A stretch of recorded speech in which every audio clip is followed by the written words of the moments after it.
Hello, and welcome to Cats Week. I'm Martin O'Neill. The Bloomington Historic Preservation Commission approved a request to install solar panels on a house in the Prospect Hill Historic District at the September 9th meeting. According to Housing and Neighbourhood Development staff member Gloria Collum, the Commission believes in the balancing the preservation of both historic and ecological resources, and they recommended the approval of the solar panel installation. Commission member Chris Starbaum explained his thought process on the subject.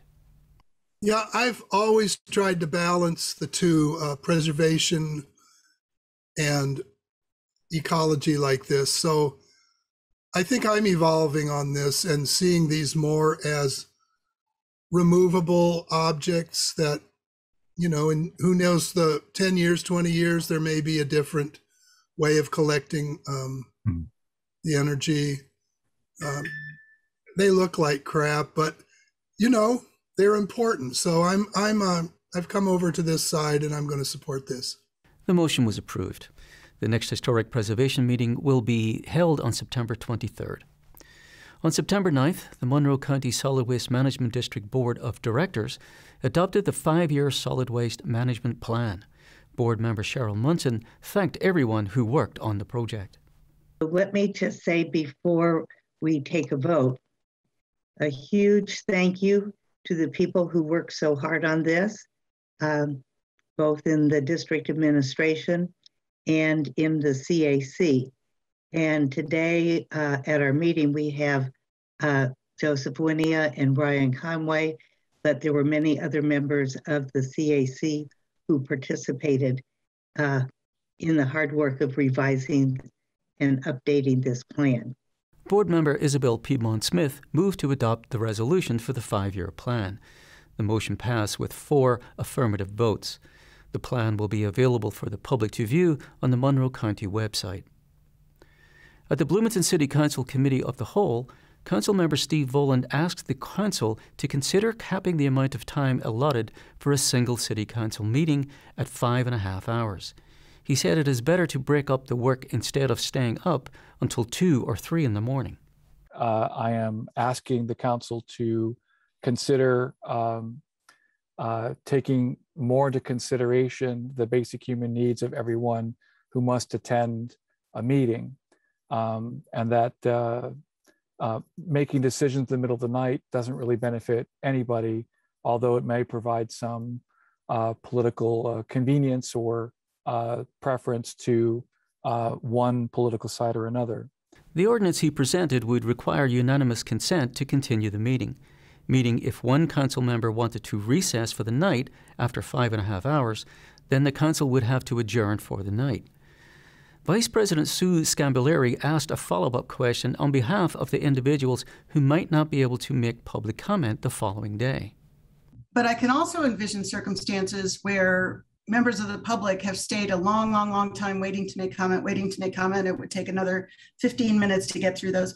And some of those people, while they may not have, it wasn't their first choice to be making comment at 1 in the morning, might also say, well, yeah, but I took off work. I worked night shifts and I took off this shift so I could be here. And we heard that actually with annexation quite a bit. I can't take off tomorrow when you're reconvening. How do we respond to that? Because I think that's an entirely likely scenario sometimes. Councilmember Isabel Piedmont Smith was in favor of the ordinance and explained why she supports it. I feel strongly that nobody functions very well after 5.5 hours of a meeting, even if you're a night person. It's just the length of that meeting after a certain time kind of wears down your mind, and it's very important that we be sharp and alert and thinking at our best when we make decisions. So I am very much in favor of this ordinance. I think you know, if we publicize it and make it clear to the public that this is our new policy, then I think it will be fair to everybody involved. Councilmember Susan Sandberg agreed that the meetings are arduous, but was cautious to make such a rigid ordinance in case of special circumstances. there is sometimes merit in continuing on the trajectory. And I have always taken it as a part of my council responsibilities that we work until the job is done. And sometimes we go late into the evening. It's not as often as perhaps we think. I know those are the nights we remember because they're painful. None of us want to have to go that late. But I will say the last couple of years, our workload has been intense. Volan agreed he would be willing to concede on an amendment that would make it take 2 council members instead of only 1 to adjourn the meeting. The council voted 4-1-4 on the ordinance. On September 8th, the Monroe County Stormwater Management Board worked on improving agricultural fields around the county airport property. Stormwater Management MS4 Coordinator Kelsey Thetonia updated the board on conservation efforts needed for field erosion near Karst Park. Yesterday, I met with Martha and her NRCS staff, the producer, and the operations gentleman with the airport to discuss installing some conservation practices on one of the worst fields on the southwest corner there. So that kind of moved a bit quicker than I anticipated, and I was happy to hear that. But I wanted to give you an update on that, and also just a discussion on, how we can address some other erosion issues in that area while still meeting everyone's needs as far as land use and everything goes. Board member Tron Enright Randolph explained the situation going on between departments and staffing. Hiring stormwater management staff must be approved by the Personnel Administration Committee. They were talking about how highway and stormwater are going to take over some of the permitting processes and such from planning. And so then Councilmember Hawk made a question, what should we scale back from planning? And I think it would be in our best interest to advocate that the stormwater department, Lisa and Kelsey, work closely with planning to make sure that it's known that this isn't going to add additional free time for planning. It's going to help balance it a bit more, and we don't need to scale back things. I'm not sure if that's going to be a larger discussion moving forward, but my goal of bringing this up is that we do better coordination with planning department to make sure that it's known that this is going to add relief. The next stormwater management meeting will be held on October 13th. And we'll have more from Cats Week right after this. For hurting families in Monroe County. A contribution to children who are vulnerable and in need of an advocate. A staff that goes above and beyond to support and advocate for children in need of services. The web of remarkable people who are dealing with difficult situations. So many young people that are in need of help and trying to find a stable family, a stable place to live. Without the CASAs to make that happen, many of them would be unable to find a good home. I love being that voice for the child who can't speak for themselves in court. It takes me out of my comfort zone, and it also helps others. CASA means supporting our community. Being a CASA is making sure that your village is healthy and whole, and that the children in your village will someday be able to help the village as well. A child who doesn't have a voice, maybe in their family situation or a school situation, now has a voice that can advocate for them. I really enjoy working with children that are going through difficult times and letting them know that I care about their future. We are privileged with our charge of representing the best interest of children. And so therefore we can advocate for exactly what they need without restriction, focusing on their best interest. I want to repair the world one child at a time. Welcome back to Cats Week. The Bloomington City Council voted on increasing salaries for officers at the Bloomington Police Department by $5,000 per year. Councilmember Dave Rollo supported the salary increase and laid out why the additional funding was necessary.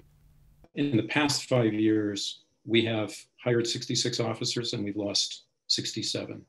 We've been barely adding sworn officers as quickly as they leave. usually for other communities, police forces, for better pay and compensation. We believe this is an alarm bell that needs attending to.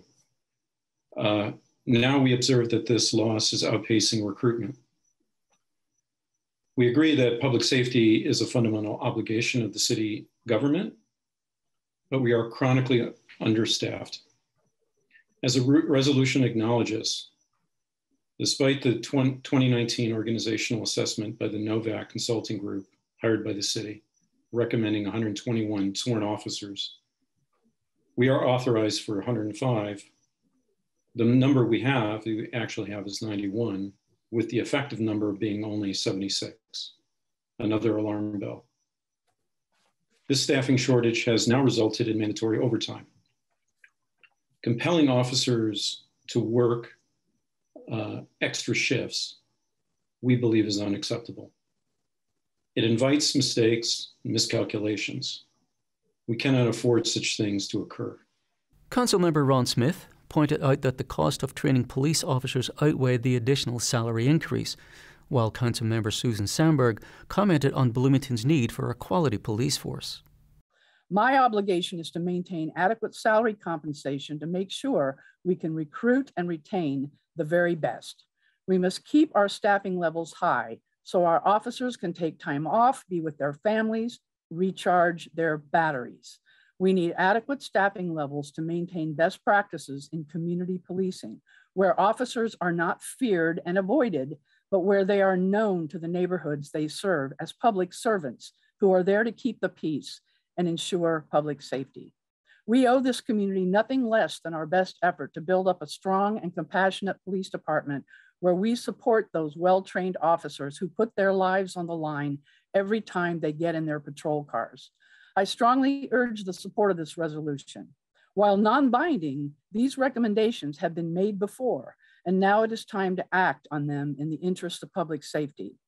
During public comment, Kamala Brown Sparks, interim chair of the Community Advisory and Public Safety Commission and the daughter of the first African-American police officer for BPD, spoke on behalf of programs where officers live in the city where they are serving and partnering with more social services. Part of the incentive is being a Bloomington police officer and you're getting a house, an incentive for living in your house. Well, you need to live in the city where the people are that you serve, so they actually get the benefit of meeting you and you get the benefit of knowing them. And that's something about if you live and work in the Black community, then you'll actually get the benefit of meeting and getting to know those people so that maybe the next time there's a call, you'll know the people that you have to interact with and you won't be scared as an officer. And maybe those people won't be scared of you as an officer because they've interacted with you before. The City Council voted 7-1-1 on the budget increase. The next City Council meeting will be September 15th. At the Monroe County Commissioners meeting on September 8th, Director of Emergency Management Alison Moore shared that September is Emergency Preparedness Month. She encouraged residents of Monroe County to sign up for alerts through their Emergency Alert Program. It is National Preparedness Month, and this week we are discussing to be informed. And so I'd like to share that we have a free service in Monroe County. It's the Monroe County Alert.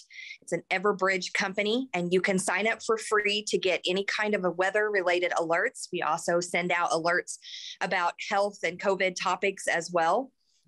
Other things that we do, if there's accidents and roads are closed that are busy highways and such, we always try to send messages out to individuals and tell them to avoid areas. And so I would encourage you to take advantage of that. If you've not yet signed up for Monroe County Alert, you can do that on the county homepage. There's a megaphone icon and you can click that and it will walk you through how to get signed up. If you need to get signed up by phone, you can always contact our office at 812-349-2546, and we would be happy to assist you in setting up that for you to get that free service. The Commissioners unanimously approved a partnership between Ivy Tech's nursing program and the correctional facility. Monroe County Jail Commander Sam Crow said the program would be mutually beneficial. This is really a great program because it opens the door up to some of the nursing students and gives them the opportunity to see what correctional healthcare is like. There's always been a shortage of nurses for inmate healthcare or correctional healthcare. So doing something like this, I think, again, would open up that door and let people see what it's like, the opportunities that are out there for the nursing students. So I think it's a win-win situation for both us and for Ivy Tech.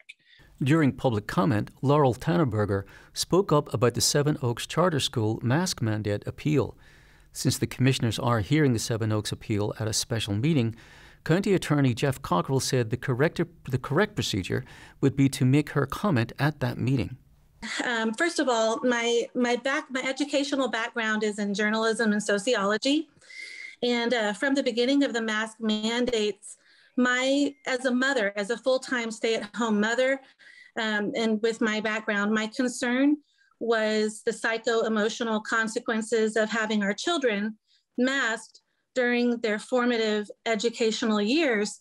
Because one of the things I studied in depth in college was something called the critical period of development, which is also known as the sensitive period. It's the time in the postnatal life of an individual when the development and maturation of functional properties of the brain is strongly dependent on experience or environmental influences. And if sensory experience is abnormal or absent during these critical periods of development, it can have a profound effect on sensory representation in adulthood, and it can make it impossible for the individual to learn certain skills later in life. The Board of Commissioners will virtually host the appeal hearing for Seven Oaks on September 16th. And we'll be back with more Cats Week right after this.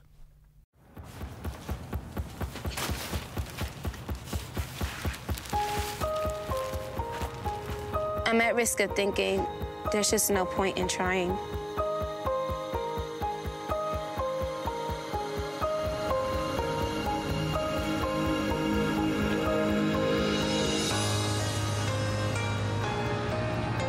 I'm at risk of looking in the mirror and hating what I see.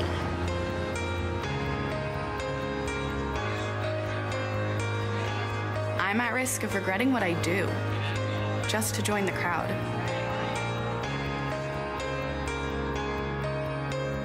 I'm at risk of being told not to tell.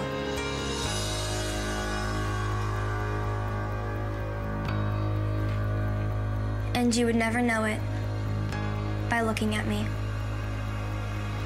But with Girls Inc. in my corner, there for me every day, believing in me, showing me what's possible, I can be strong enough to respect myself and my body. To say I can rather than I can't. To say no with no apology.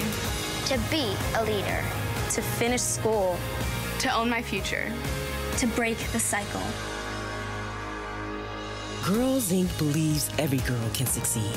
That's why the trained professionals of Girls Inc.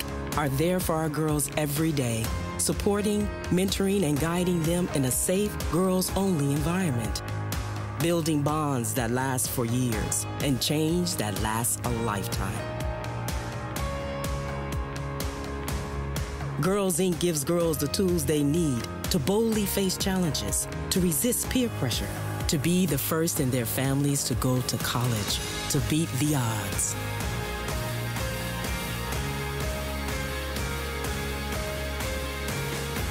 With Girls Inc. in her corner, every girl can be healthy, confident, and resilient. She'll do more than dream about her potential. She'll reach it.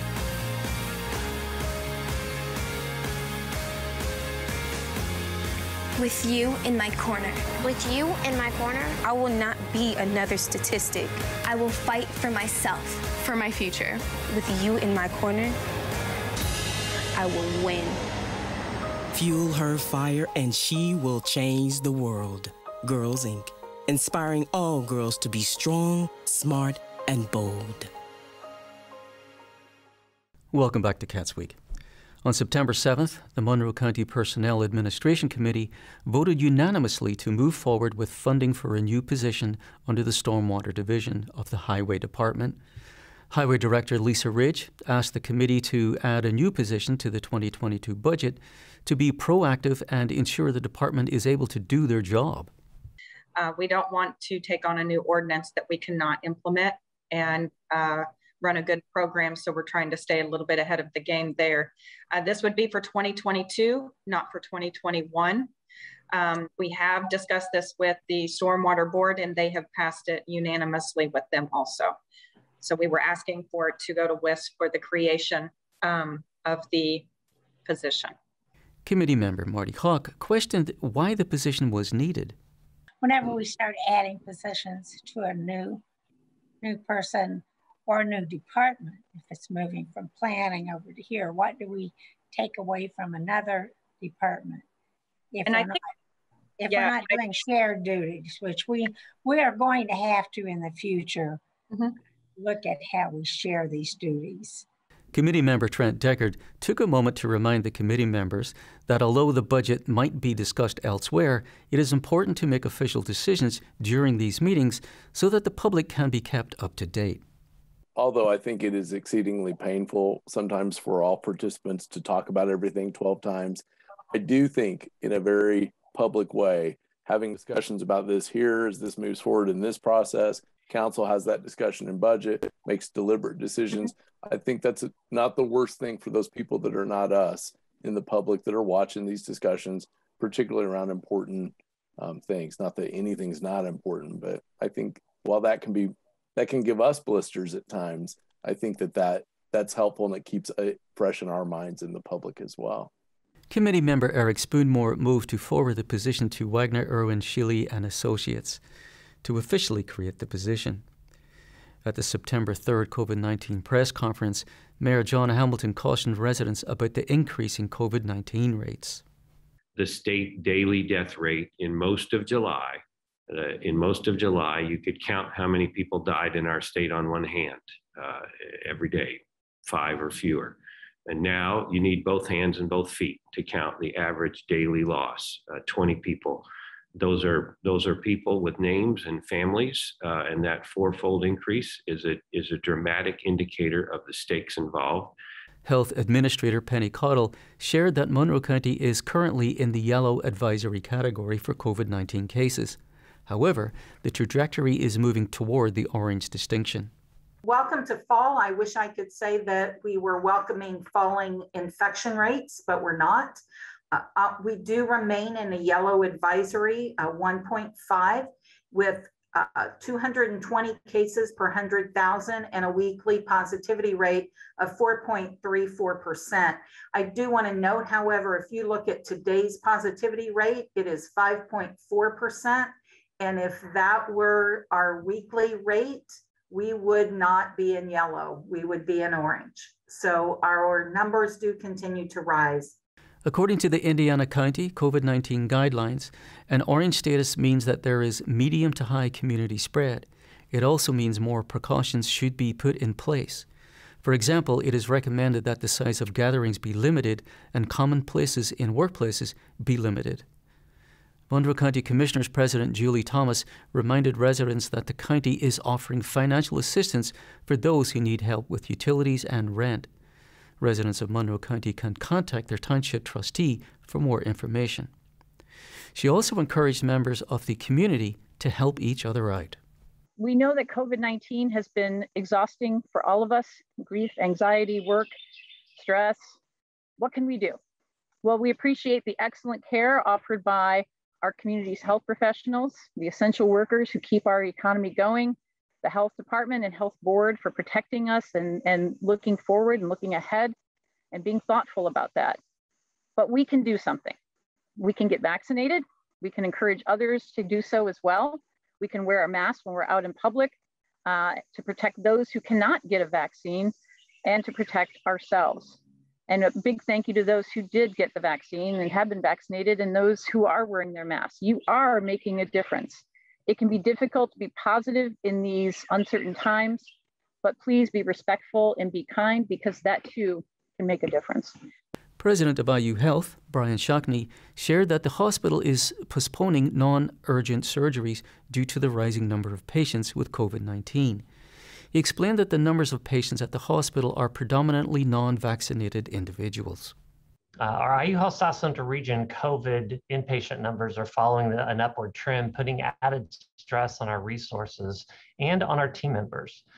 And as demonstrated in this graphic, this influx of COVID inpatients is predominantly unvaccinated, as only 10% of our COVID inpatients have been vaccinated. And of the vaccinated individuals who did need to be hospitalized for COVID, none of them are in our ICUs or on a ventilator. This demonstrates the power of the vaccine. The resounding message at the press conference was that individuals should get vaccinated because it is helping, and it will help even more if everyone who is eligible gets the vaccine. And that's all for Cats Week. Thanks for joining us. For Cats and WFHB, I'm Martin O'Neill.